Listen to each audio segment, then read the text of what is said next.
राहुल गांधी की हुई जोरदार वापसी, बीजेपी हाईकमान में टेंशन। मोदी सरनेम पर टिप्पणी को लेकर निचली अदालत ने सुनाई थी राहुल गांधी को सजा। राहुल गांधी से सरकार ने खाली करा दिया था सरकारी बंगला।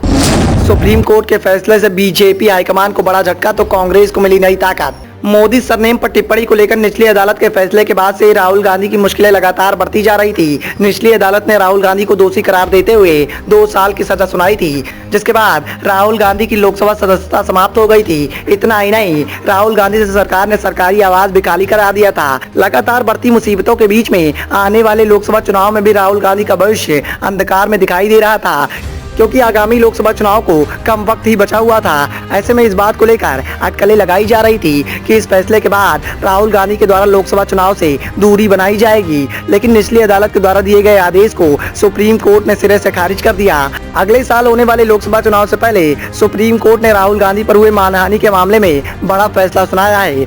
सुप्रीम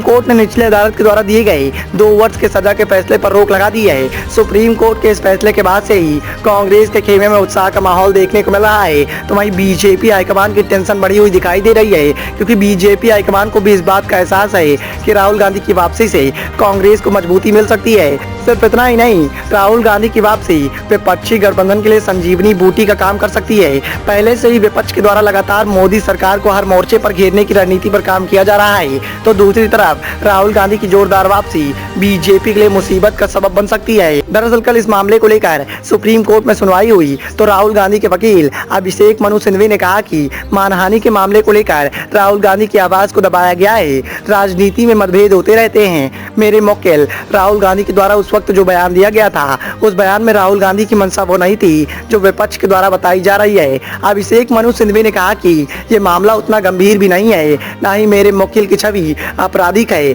दरअसल मानहानि के मामले को लेकर बीजेपी हाईकमान के दिग्गज नेताओं के द्वारा लगातार राहुल गांधी पर माफी मांगने का दबाव बनाया जा रहा था, लेकिन राहुल गांधी ने बीजेपी हाईकमान के आगे माफी मांगने से साफ तौर पर इंकार कर दिया था, जिसके बाद से ही मामले ने तूल पकड़ लिया था। लेकिन सुप्रीम कोर्ट के बड़े फैसले के बाद अब बीजेपी हाईकमान बैकफुट पर दिखाई दे रहा है। वहीं बीजेपी के दिग्गज नेताओं को अब नए सिरे से राहुल गांधी को घेरने की रणनीति बनानी होगी, क्योंकि बीजेपी हाईकमान के नेताओं को इस बात का एहसास है कि मानहानि के मामले में राहत मिलने के बाद अब जनता की संवेदनाएं भी राहुल गांधी के साथ हैं, जो कि आने वाले लोकसभा चुनाव में बीजेपी हाईकमान के लिए बड़ा खतरा साबित हो सकती हैं।